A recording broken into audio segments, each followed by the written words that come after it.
ইন্নাল্লাহা ওয়া মালাইকাতাহু ইউসাল্লুনা আলান নাবী। এই দিনে এত বড় আয়োজনের পরিবেশ থাকে না, যেমন কয়েক ফোঁটা বৃষ্টি হয়েই দিল। এখন কিন্তু বৃষ্টিওয়ালারে দোষ দিতে পারবেন না, এটা বৃষ্টির সিজন, বৃষ্টি হবে। তবে যে কয়টা ফোঁটা বৃষ্টি পড়ছে আপনারা ধৈর্যের সহিত বসে আছেন, উদ্দেশ্য একটাই, আমরা আখিরি নবীর উম্মত, আল্লাহকে খুশি করব, এই তো উদ্দেশ্য। সুলাইমান আলাইহিস সালাম লোক লস্কর নিয়ে আসতেছিলেন পিঁপড়ার রাজ্যের উপর দিয়ে, পিঁপড়ার রাজ্য। খালি আমাদের রাজ্য এটা ভাববেন না, পিঁপড়ারও রাজ্য আছে।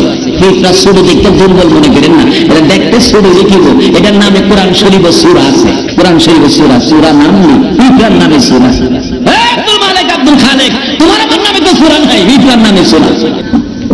সুলাইমান নবী আসতেছে লোক লস্কর সহ, মাস করে আসতেছে। পিঁপড়ার রাজা ঘোষণা করে দিচ্ছে, ও আমার রাজ্যের পিঁপড়ারা গর্তের ভিতরে যাও, নাকি ভাড়াত করলে ফেলে দেবে। রাজার একটা দায়িত্ব ছিল তার প্রজা বাঁচানোর। রাজা ঘোষণা দিচ্ছে প্রজাদেরকে, তোমরা গর্তের ভিতরে যাও, সুলাইমান নবীর লোক লস্করের ভাড়ার তলে পড়লে ফেলে দেবে। এই কথাটা সুলাইমান নবী আবার সকল প্রাণীর কথা বুঝতেন, বাতাসে কথাটা সুলাইমান নবীর কানে পৌঁছেছে। সুলাইমান আলাইহিস সালাম তো রাগ হয়ে গেলেন, কেন? হ্যাঁ কইল কি, আমি কি কোনো জালিম বাদশা নাকি? আমি তো আল্লাহর নবী, আমার লোক লস্করে তার প্রজাদেরকে ফাইয়াছে ফাইলে, হ্যাঁ কথাটা কইল কি? সুলাইমান আলাইহিস সালাম তো রাগ হয়ে গেছে, রাগ হয়ে বলছে, হ্যাঁ ধরো ধরো ধরে। আচ্ছা পিঁপড়ারে দইরা আনতে কি ব্যাটালিয়ান পাঠান লাগবো? সবই একসঙ্গে পাঠান লাগবো? একজনের সিংহিজা বলছে, দইরা সুলাইমান নবীর হাতে দিছে, তুই কি কইছস? আমি কি কোনো জালিম নাকি? আমি তো আল্লাহর নবী, নবীরা তো কোনোদিন কোনো ক্ষতি করে না। তুই কি কইলি? ফাইদা সে ফাইলাইব। এই দেখে যেই রাগ হইছে, টিপ দিলে আমারও সাইজ কিনে লাগবে। অবশেষে কয়, হুজুর হুজুর আমার বাড়িতে আপনার দাওয়াত। আপনারা হাসলেন কি? তাফসীরের কথা, কোরআন শরীফের কথা। পিঁপড়ায় সুলাইমান আলাইহিস সালামের দাওয়াত দিছে। আচ্ছা চিন্তা করেন, হ্যাঁ আই কি আর আমরা নিচে হ্যাঁ খাওয়াইব কি?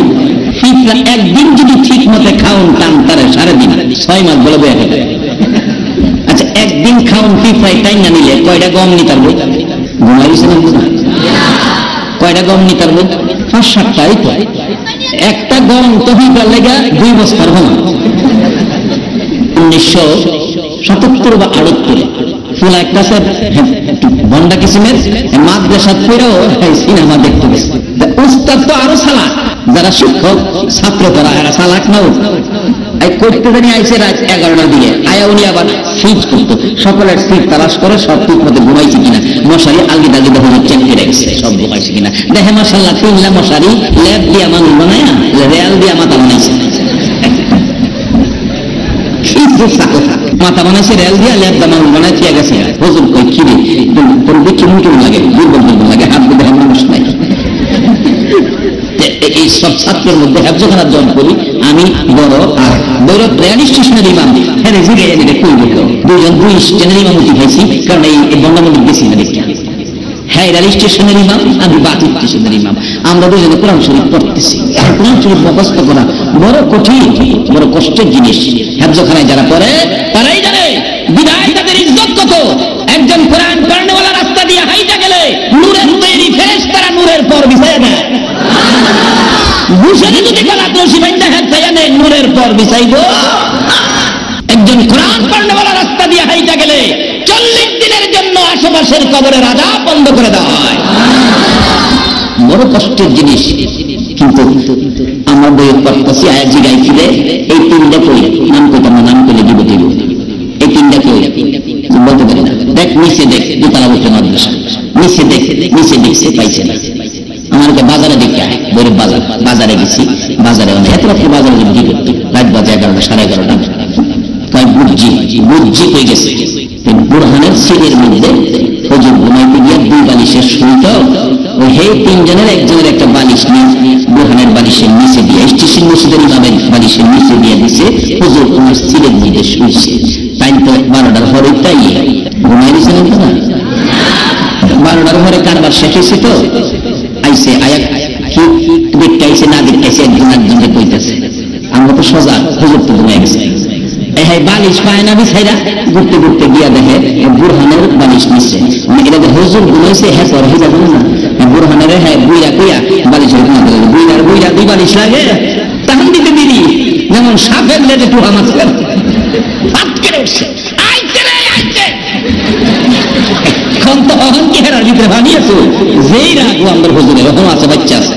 কি কইতাম, সফরির ডালের বেল আইরে বাড়ি, একটারে বাইরেতে বাইরেতে জ্ঞান হারা করছে, আরেকটারে বাইরেতে বাইরেতে সিটকিরা হইতেছে, আরেকটারে বাইরেতে বাইরে ওই মিনিটে দুইটারে বাইরেছে। বুড়া মানুষ তো নিজেও তো কাইলিছে, ডালের খারাপ গিরা মানে জিরাইতেছে, জিরাইতেছে।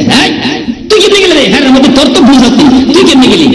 মানে এটা কইতেছে আর জিরাইতেছে আর এইভাবে। হ্যাঁ কান্দার অভিনয় কইতে হুজুর আমার মনটা কইছি আজকা ধরা ছুঁড়া যাবো, এই কথা কইতে করে তো হুজুর হাসি মারছে। অনেক সময় বললাম কথায় দুঃখের মতো কি হাসি, যে হাসি মারছে হ্যাঁ ও হাসি মারছে, দুইজনে হাসি হাসির মধ্যে ব্যাগটা ফালাই দিয়া যা মাফ করে দিলাম, যা তোমার তো হয়ে গেছে হেবিডেন তো লাশ বানাইছে। সুলাইমান নবী রে হুজুর আমার টিপটাপ দেন না, আমার বাড়িতে আপনার দাওয়াত। সুলাইমান আলাইহিস সালাম কয় রে কি কইলি তুই, তুই খাস কি আমারে খাওয়াইবি কি? হুজুর দাওয়াতটা রাখায় না, আরে দাওয়াতটা রাখতাম, তোর কথাই তো আমার বুকের মধ্যে হাসি উঠেছে। তুই একদিন খাওয়ান টানলে 6 মাস খাইতে পারস, সারাদিনে না 6টা গম নিতে পারস, এই 6টা গম কি আমার হইব? হুজুর যদি আপনি দুর্বল মনে করেন আমারে, তাহলে আপনার সাথে যত মেহমান আছে, যত লোক লস্কর আছে, সব সহ আমার বাড়ির দাওয়াত।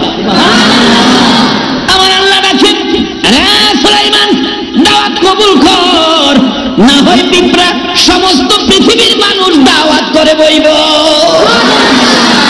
সুবহানাল্লাহ আপনি বলেন।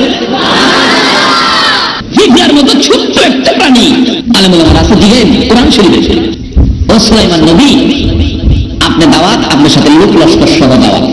আল্লাহ কয় সুলাইমান দাওয়াত কবুল কর, ইজ্জত রাখতো না, সমস্ত মাখলুকাত দাওয়াত করে হইবে। যা দাওয়াত কবুল করলাম, খানা দানার ব্যবস্থা করো।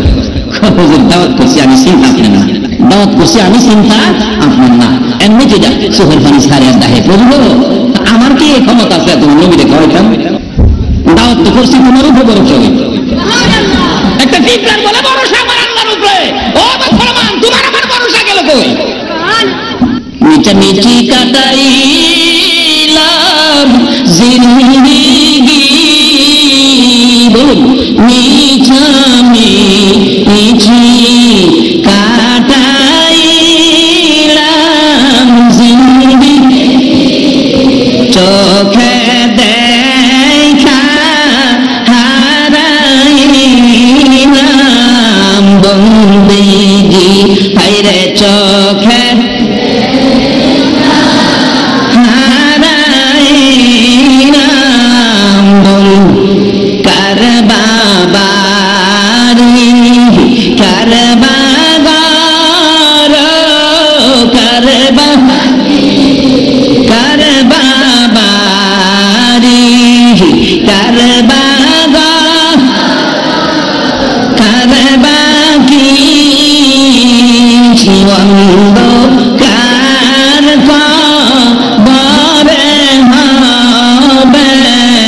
বসতি, হায়রে অন্ধ বরে হবে এই দুনিয়া মুসাফির খানা জানো না, এই দুনিয়া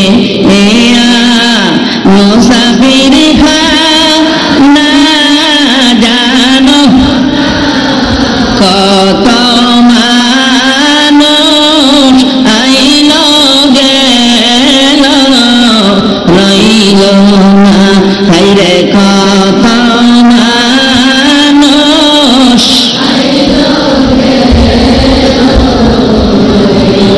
বাবা রে, কত রঙের ঘর বাড়ি করছি বাবা, মইরা দেখেন এই ঘরের ভিতরে আর জায়গা বাবারে। একটা মানুষ জুতা পাওয়া দেওয়া যাইতেছে না, টাইলস করা কি সুন্দর, কেন দেবো দেখলে তো মায়া লাগে, কিন্তু এই ঘরটার মধ্যে তুমি মইরা দেখো কত মানুষ জুতা পাওয়া যাইবো, তোমার জীবনের শেষ দেখা দেখতো। এই সময় তো না করতা, কিন্তু না করার ক্ষমতা নাই। এই সময় প্রত্যেকের আসবে কিনা বলুন? এবার দাওয়াত দিয়া বলছে, দাওয়াত কবুল করছে, পিঁপড়াই রাহে প্রভু আমার কি ক্ষমতা আছে তোমার নবীরে খাওয়াইতাম, কিন্তু আমার একটাই ভরসা। কে ভরসাটা কই? সবাই বলুন ভরসাটা কই? এ আল্লাহকে আছে। মুসলমানদের সকল জিনিসের ভরসা থাকবে কার উপরে? এই ঈমান, এই বিশ্বাসটা বাড়িতে নেন। মুসলমানদের সকল ভরসা থাকবে কার উপরে? এই ভরসা থাকতে গেলে আমরা কই যাইতে হইব, কি করতে হইব, এটাই তো আইতাছি আমি সামনে। এবার আল্লাহ আমি তো দাওয়াত দিয়ে বলছি, খাওয়ানোর ব্যবস্থা করেন। আমি কি খাওয়াই? আমি খাই কি? হেরা খাওয়াই নাকি? আল্লাহ তো বুঝছি আমারই খাওয়ানো লাগবে। বেহেশতের থেকে একটা প্লেট খাবার পাঠায় দিচ্ছে। কইছে কি জানে? সুলাইমানকে কইস বিসমিল্লাহ সহ একটা বন্টন শুরু করতে। অথচ এই বিসমিল্লাহটা অন্য কোন নবীর জন্য বাজেট হয় নাই। বিসমিল্লাহটা এত বরকত, এটার বাজেটটা করেছে আখিরি নবীর জন্য। আমরা নবীর মাধ্যমে যত বাজেট হয়েছে, এই বাজেটের অংশীদার কেনা কত? আমরা না। আল্লাহু আকবার বলো। আরেকবার সুলাইমান নবী বিপদে পড়ছেন, বিসমিল্লাহটা আবার দুনিয়াতে আইছেন। কোরআন শরীফ আছে ইন্নাহু মিন সুলাইমানা ওয়া ইন্নাহু বিসমিল্লাহির রহমানির রহিম। সুলাইমান নবী একবার কইছেন, আল্লাহ আমি তোমার সারা মাখলুকরে একত্র খানা খাওয়াইয়াম, অনুমতি দাও। আল্লাহ কইলে তোর দায়িত্ব না, তুই পারতি না। না আমি পারব, দেন দায়িত্ব, আমার দায়িত্ব নাই, আমি অনুমতি দেন। আল্লাহ কইলে তুই পারতি না, তো এটা আমি আল্লাহর দায়িত্ব, তুই কেমনে খাওয়াইবি? হয় না আমার মন চাইছে, কইতে যা পারলে খাওয়া। ফাঁকশাক করে হাই হাই টাল ফালাও দিছে, আপনার দিয়া সকল মাখলুককে দাওয়াত। এর মধ্যে সমুদ্রের কিনারে একটা মাছ আয়া হা করছে, হা করে কইতে সুলাইমান দাওয়াত দিছে বলে, আমার একটু কাজের ঝামেলা আছে, সাইডা দিলে দাও, আমি খাই আগে জায়গা। এই যে হাকেরা দুই ঠোঁট ফেলায় দিচ্ছে। জিন আর ইনসান, তাফসীরের কথা, জিন আর ইনসান মিলে সমস্ত মাখলুকের লেগে যে খাওন খাওয়াইছি, এটা সব দিন মাছের মুখ ফেলাইছে। সব দিন ফেলায় সারতে করে দুইটা ঠোঁট জমায়া আবার হা করছে। সুলাইমান খাওন দাও, দাওয়াত দানছ। সুলাইমান আমি লজ্জিত। কেন দাওয়াত দিছ না? লজ্জিত কি? দাওয়াত দানছ, খাওন দাও। কই মাছে লজ্জা দিস না? সমস্ত মাখলুকের লেগে যা রান্না করছিলাম সব তোর মুখ দিছি, এরপরে তুই আবার হা করছস। মাছে কয় বাহাদুরি করো, বেটাগিরি করো, এই খাউন পাহাইয়া সারে মাখলুকে খাওয়াইবা। তুমি যেটি সবাই লেগে পাহাইছো, আমার যেটি দিছ এটি আমার এক নলা হয়েছে, এরকম তিনটা নলা আমার আল্লাহ আমার প্রত্যেক দিন দেওয়া। আল্লাহ আসেনি হলো, তাইলে কি এর আমার অভাব থাকতো, কি এর আমাদের অশান্তি থাকতো? এই মালিকের লগে সাক্ষাৎ করি, যোগাযোগ করি, কিভাবে করবেন? এটা এই রাস্তাটা পাইতে গেলে আগে চিনতে হবে নবী মুহাম্মদ রাসূলুল্লাহ। যে নবী নিজে না খাইয়া উম্মতের শান্তির চিন্তা করতেন, আল্লাহু আকবার বলেন, নিজে না ঘুমাইয়া উম্মতের শান্তির চিন্তা করতেন, নিজে কোনোদিন ভালো পোশাক গায়ে না লাগাইয়া উম্মতের শান্তির চিন্তা করতেন।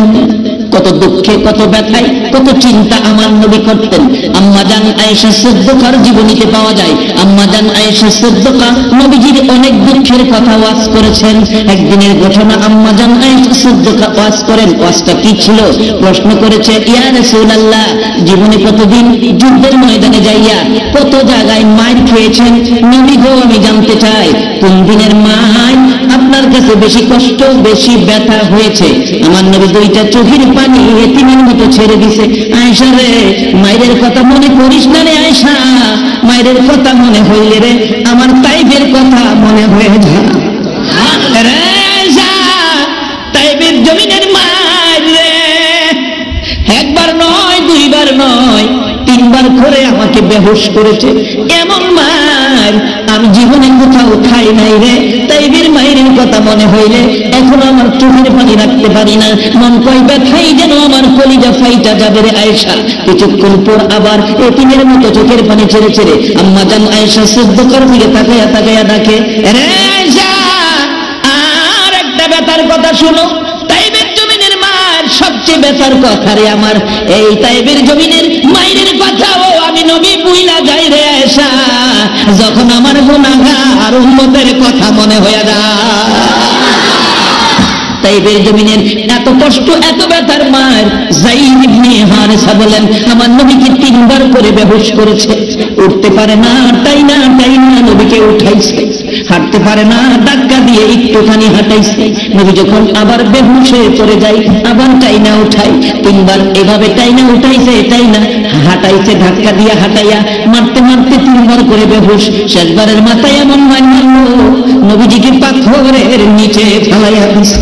তাদের ধারণা আমার নবী বুঝি দুনিয়ার থেকে বিদায় হয়ে গেছে। যায়েদ ইবনে হারেসা বলেন, আমি নবীজিকে এইভাবে কোলে উঠাইলাম, নবীজি গান ছেড়ে দিছে, মনে করে নবী দুনিয়ায় নাই। একটা চিৎকার মারলাম, প্রভু আমি যায়েদ ইবনে হারেসার জীবন নিয়ে যাও, আমার রাসূলের জীবন ফিরাইয়া দাও। নবীজিকে কোলে করে দৌড়াইয়া পাহাড়ের নিকটে যাইয়া একটা পাথরের উপর বসাইতে চাইলাম। বসাইতে চাইলে দেখি নবীর ক্ষত বিক্ষত শরীর, শক্ত পাথরে বসলে বুঝি কষ্ট হবে। আমি তাকেই দেখি বসানোর প্রস্তুতি নেওয়ার সাথে সাথে ওই পাহাড়ের পাথর নবীর শান্তির জন্য তোলার মতো নরম হয়ে যায়। পাহাড়ের পাথর হইয়া আমাদের নবীজিরে উম্মত হইয়া নবীর আদর্শ নিলাম না। যায়েদ ইবনে হারেসা বলেন, আমি নবীজিকে বসাইয়া আঞ্জা দিয়ে ধরে রাখছি, রক্ত মুবারক আমার জামা কাপড় লাল হয়ে গেছে। এমনি সময় নবীর ব্যথায় ব্যথিত হয়ে জিবরাইল দরখাস্ত করেছিলেন, প্রভু গো তুমি কেমনে সহ্য করো গো তোমার বন্ধুর এই কষ্ট? আমি জিবরাইল সহ্য করতে পারি না, অনুমতি দাও, বিচার করে আসবো। আমার আল্লাহ বলেন, জিবরাইল রে তুমি অনুমতি চাইলে রে জিবরাইল, আমার বন্ধু তো একবারও কিছু চায় না, একটাবার কিছু চাইল না। যাও বন্ধুর কাছে, বন্ধু যদি অনুমতি দেয় বিচার করে দিয়ে আইসো। নবীজির সামনে জিবরাইল লম্বা ঘটনা ডাকতেছে, ইয়া রাসূলুল্লাহ এত মায়ের মারলো তায়েবের মানুষ, আপনাকে অনুমতি দেন তায়েববাসীদেরকে বিচার করে শেষ করে দেয়। আমার নবী ডাকে, জিবরাইল রে, ও জিবরাইল শেষ করে দিবি, তুমি বুঝি রাগ হয়ে গেছে? আমার আল্লাহ বলেছে অনুমতি দিলেই আমি বিচার করে দিব, অনুমতি দেন, অনুমতি দেন। আমার নবী বলেন, জিবরাইল রে আমার অনুমতি নেওয়ার আগে আমার একটা খবর আমার আল্লাহর কাছে দিয়েছে। কি খবর?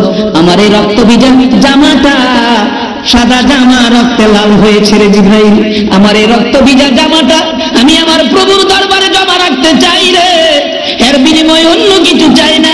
আমার রক্ত ভিজা জামার বিনিময় আমার মাবুদ যেন আমার উম্মতের মাফ করে দেয়। এই নবীর উম্মত হওয়া, নবীর আদর্শে যাওয়া, বলুন আমাদের দরকার আছে কিনা?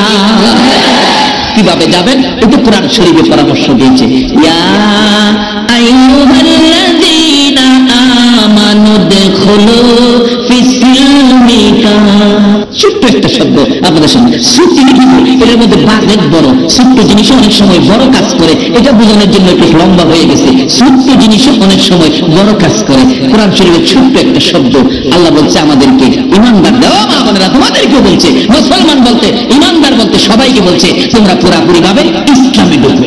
বলুন ইসলামটা কার ধর্ম? বলুন কোরআন শরীফ, ইন্না দীনা ইনদাল্লাহিল ইসলাম। আল্লাহ বলছে ইসলামটা আমার মনোনীত ধর্ম, এই ইসলাম আল্লাহর মনোনীত ধর্ম। এই ইসলামটা আল্লাহ ইসলামের মধ্যে ঢোকার জন্য আমাদেরকে ডাকতেছেন। আচ্ছা বলুন ইসলামটা যে আল্লাহর মনোনীত ধর্ম, এটা কি আমাদের কোনো মনোনীত না আল্লাহর মনোনীত? ইসলামটা চলবে কি আমাদের ইচ্ছাই না আল্লাহর ইচ্ছাই? এখন যদি আল্লাহর ইচ্ছাই ইসলাম চলতো তাইলে আমরার মধ্যে দল হইল কি লেগে? তাহলে বুঝে গেল আমরা আল্লাহর ইচ্ছাই চালাই না, চালাইলে আল্লাহর ইচ্ছাই চললে এক দল থাকতো, তিন দল হইল কেন? তাহলে বুঝে গেল নিজেদের কিছু মত